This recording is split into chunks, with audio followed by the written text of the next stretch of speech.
స్లోలీగా couple of years నుంచి gadgets వచ్చేసాయి. అంతా one way and one way. So continuous information, continuous cortisol, continuous addiction.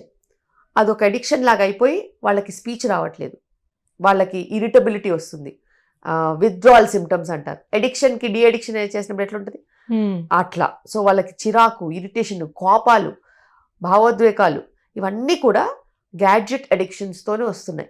ఇక్కడ ఒక చిన్న scenario I wanted to share ma'am, and I seek your explanation also. నేను ఒక గుడిలో ఈ సీన్ చూశాను. అన్నప్రాసన అంటే ఒక 6-7 నెలలకే చేస్తారు కదా. పాప ఉంది, వాళ్ళు పూజ చేస్తున్నారు. పాప ఎందుకో ఏడుస్తోంది. మదర్ వాళ్ళ మదర్ ఏమో మరి మేనేజ్ చేయలేకపోతున్నారు. అండ్ ఆ పాప నోరు తెరవట్లేదని అన్నప్రాసనప్పుడే ఇలా ఫోన్ చూపిస్తున్నారు.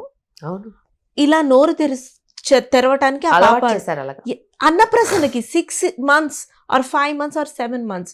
అంటే దీన్ని బట్టి పుట్టిన దగ్గర నుంచి ఫోన్, సెల్ఫీ అనేది హౌ ఈ ప్రాక్టీస్ని ఎట్లా తీసుకోవాలి మ్యామ్?